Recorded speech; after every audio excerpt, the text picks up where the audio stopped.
Traditional governance predates colonial law. Conclusion: whose land, whose story, whose future? The Oklahoma land runs are celebrated in American mythology as brave pioneers claiming opportunity in empty land. The Dawes Rolls are presented as benevolent government efforts to help Indigenous peoples transition to civilization.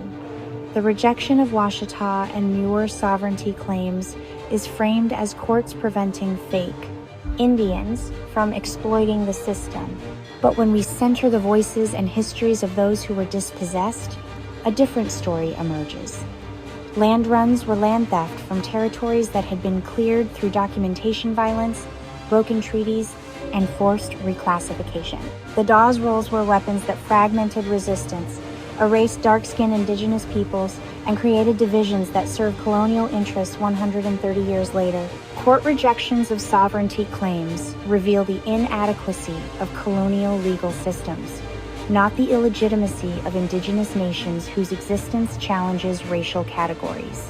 The descendants of freedmen, Washitaw, Muir, and Creole peoples continue to fight for recognition, citizenship, land rights, and sovereignty. Their struggles reveal what has always been true. Colonial systems didn't just steal land through guns and treaties.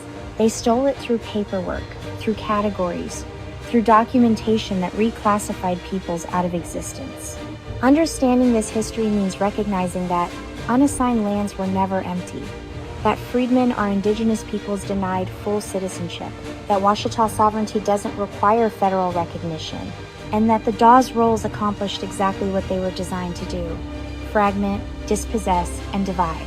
The land was never empty, the peoples were never gone. And the fight for justice continues in every sovereignty struggle, every citizenship battle, every assertion of identity that refuses colonial categories.